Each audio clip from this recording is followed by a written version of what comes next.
I'm Chronix, and this is Crystal from the most extreme wrestling, and this is your Raw review for April 16th, 2012 from London, England. That's right, London, England. And it was pre-taped. It was pre-taped, but the crowd was very electric. Because they were there live. Unfortunately, I was not impressed with the Raw from across the seas. Well, it's not really from there, but you know what I'm saying. Well, I after was not impressed with this week's Raw. Yeah, after it just went off the air and everything had transpired, I was very upset. I mean, not very upset, but I didn't think it was all that great. You were also not impressed. I was not impressed, but okay. I'm sure that there was some shining glimpses of light or whatever somewhere in here, so we'll get to that all in due time. Alright, so we start the show off with a direct into match thing, which, honestly, I just don't really, I'd rather have, like, some talking first, that's just me.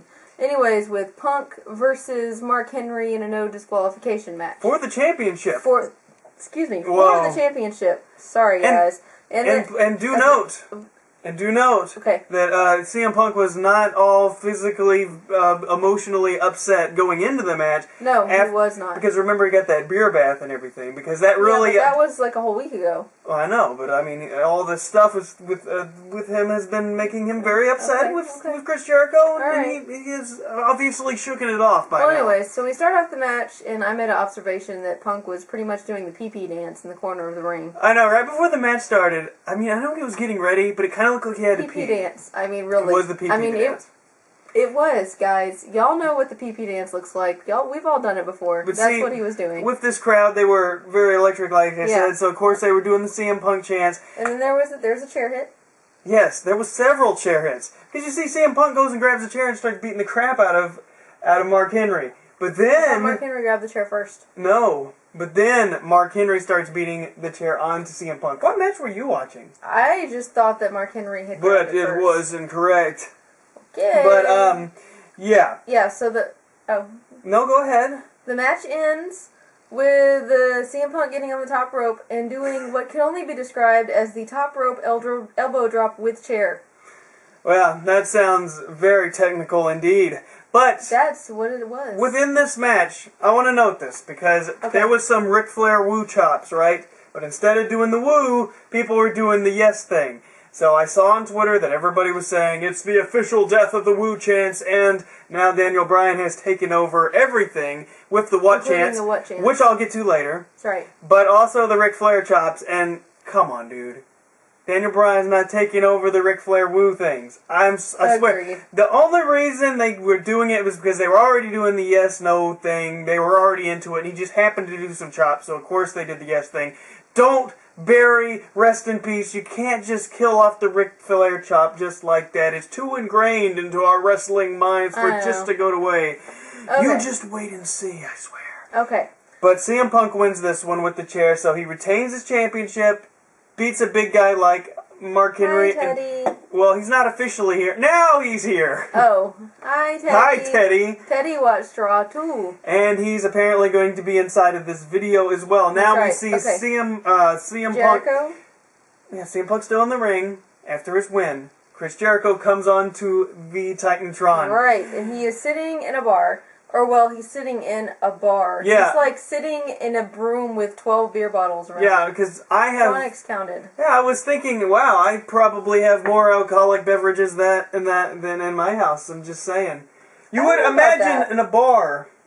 You would imagine in a bar that a wrestler would go to, there would be more alcoholic drinks. It didn't look like a bar. Just saying.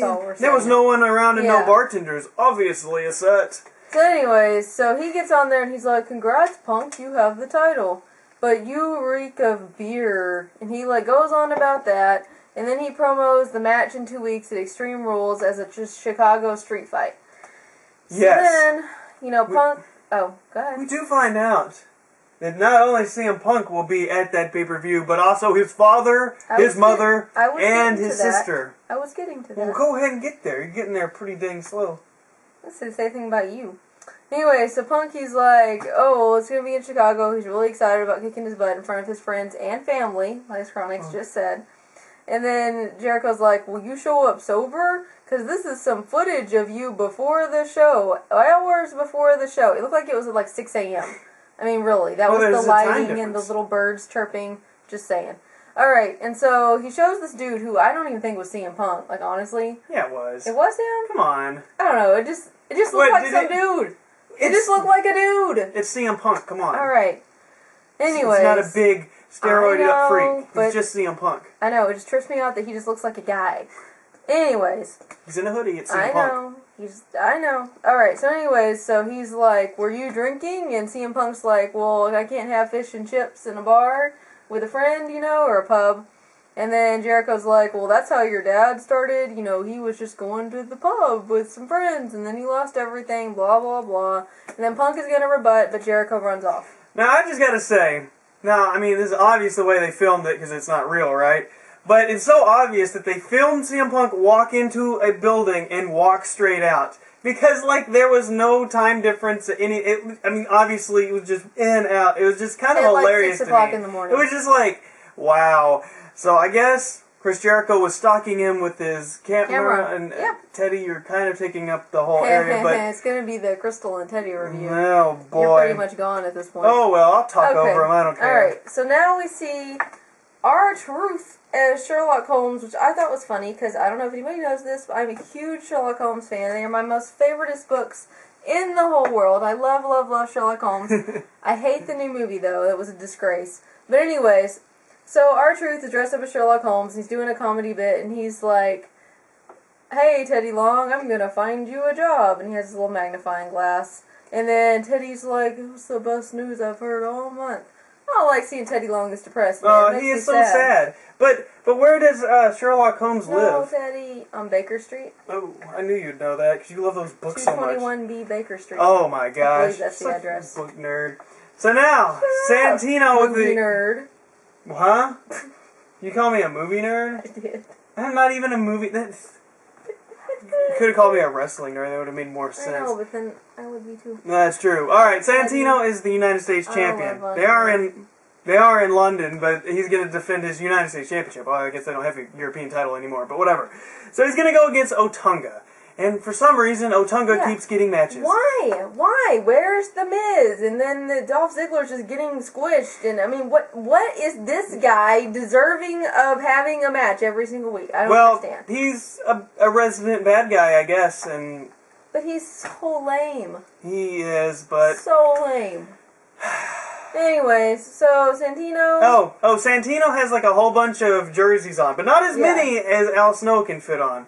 But, he's got all these jerseys, take them off. I don't even know what jerseys they are. Not a clue of anything, but the crowd was really into it. Yeah, because obviously them in London knew what those jerseys meant. And we over here in Texas have no clue. So, us as not really sports fans had no idea. Okay. So Santino gets the Cobra, and Kapow, that one's over. Yeah, because Otunga was distracted by something. Anyways, that was a good piece of information, by the way. Now Lord Tensai is in the back, and he starts talking... with no Asian accent. So I'm tripping right now, because I can't... At this moment, I cannot get over the white dude with the Asian gimmick. Well, they did explain... But that's later. That was No. They explained on an earlier show that he's not supposed to be Japanese. Oh. He controls the Japanese. I just wondered, I don't know if we have any Japanese fans, but is this offensive to Japanese people? Well, okay. I mean, or is it just so stupid that no one cares? Sadly, we'll get back to Lord Tensai later in the review. I just wondered, if you're Japanese, please tell me if you're offended. Well, it's offensive. Well, come on. Maybe they just think it's so dumb they just dismiss it. I mean, I wouldn't be embarrassed by some fake American dude. I thought you were saying like the other way. It would have been that they loved it, but yeah. They probably don't care. Say that's what I was trying to deduce. That's deduce. Yeah, whatever. Okay. So. Anyways, next. Okay, now it's the Brock Lesnar promo. Alright, let me talk about this. Yeah, I'm going to let you talk about what you thought about this. Now, I did like what he had to say. I mean, he says... I care only about me, I'm a heel, so you're supposed to not like me, right? I'm legitimate, which is something that we brought up before. That's true, but I do want to say this one thing. He says this great clip, which will be great for their anti-bullying promo. He's like, beating people up makes me happy. I'm like, they're just going to slide that right in there. Be a star. Yeah, right. Beating people up makes me happy. Okay. Sorry. He says, this isn't going to be a wrestling match at Extreme Rules. It's going to be an Extreme Rules match at Extreme Rules. Now, I liked everything he said and the way he said it, but see, the problem with this entire promo is that I know everybody loved it because, good God, I could tell by the extensive love on Twitter. But, listen, alright, this was not... Okay, Brock Lesnar's not very good on the microphone. We all know it. Deep down in our hearts, we know that Brock Lesnar's not a good promo guy. That's why he had Paul Heyman as his mouthpiece back in the day. You could tell by the extensive editing, the multiple camera angles, the tight editing, the use of clips, the overdubbing. I mean, they ran this thing through the ringer 100% to make him look better. See, if he could cut a great promo, think about this. If he could cut a great promo, they'd do like The Rock did and show one continuous shot all the way through because he could be that interesting. But they had to heavily edit it. Please ask yourself, why did they have to do that? And plus, they even threw in audio clips. They threw in music. Visual clues, everything. I mean, they couldn't have done anything more to put more busyness inside of that shot. That's all I'm saying. I could not agree more. Also, on a personal note, his voice makes me cringe. Well... But he can't really help that. Yeah, he can't help that. Okay, now we have Zack Ryder versus Kane. I thought this feud ended. This is killing me. This Kane thing is just killing me. Kane is just flittering around aimlessly from feud to feud and just, I don't even know what he's going to do next. He's just, stupid. I think it's a misuse. Like, I've never been that big into Kane to begin with, but it is a misuse of what character that he has. Okay. If that made sense. And to prove that it seems like this has already been done and they haven't been building towards this match, obviously, because they had to show a recap video about all the crap that happened like months ago. And during the entire match, they continuously talked about his feud with Randy Orton. Well, yeah. But that's weird. Why isn't he fighting Randy then? Well, we can't have all the mega stars on Raw. Anyway, so basically... Zack Ryder... falls into a table. No, the match never starts, he gets beat down, and then the match doesn't really end. Yeah, I mean, that's basically what happens. Exactly. So I wonder if it's over. Oh! And then Kane gets onto the microphone. Yes, he does. And he starts cutting a promo on Orton. Yes, he does. This is where we start hearing the what chants. What? So, yes, the what chants are not dead and buried.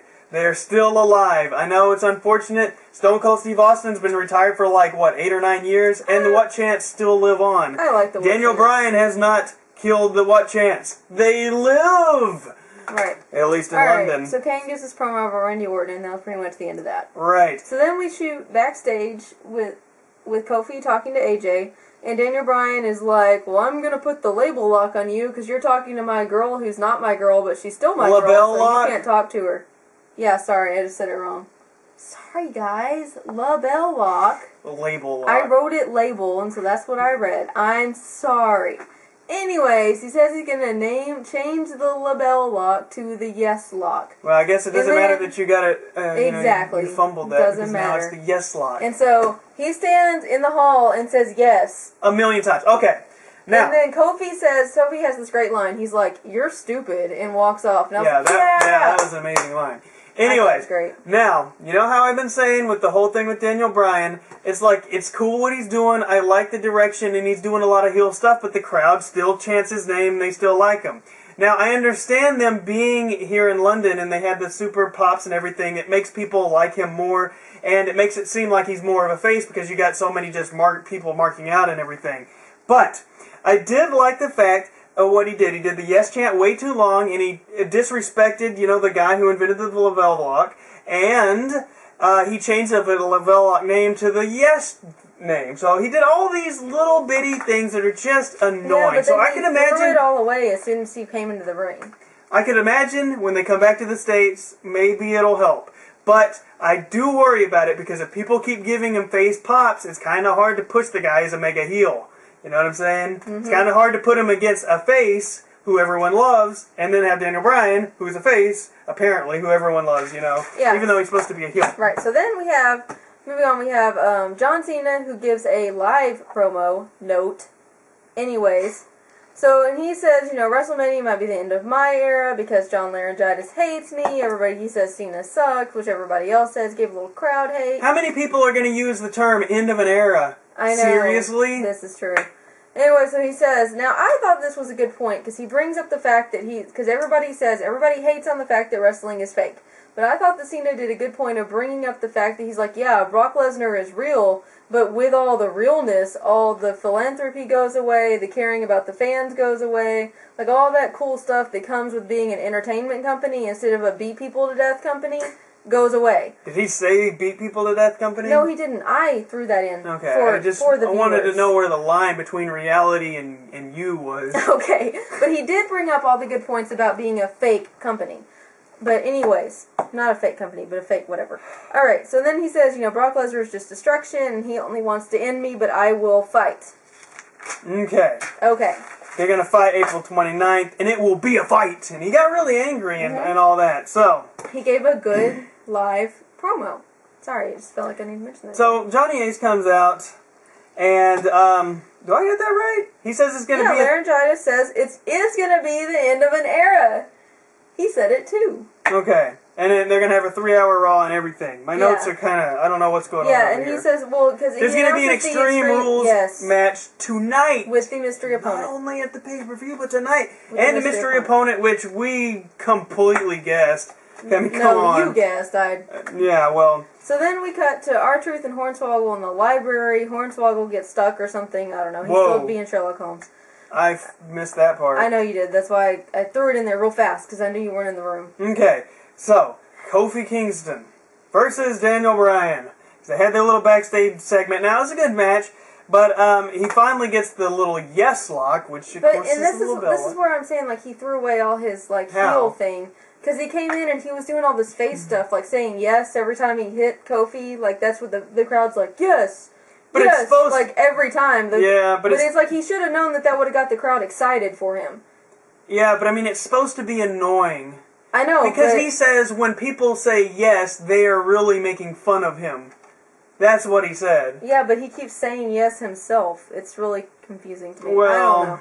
I'm just trying to say that I don't think he's doing a very good job at controlling the crowd.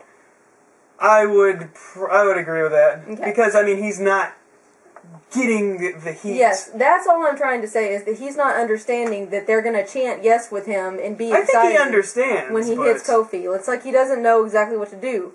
But part of that is his inexperience, like with huge crowds, Not inexperience as a wrestler, inexperience in controlling WWE. The WWE audience. Thank you. That is what I was trying to say. I'll allow that. That's all I was trying to say. So, okay, so he gets the win with the yes lock, which just sounds stupid, but I guess it's for heel. But then the post match, he does it again, and here comes Sheamus to the win. Sheamus to the rescue. He chases Daniel Bryan, runs away. All right.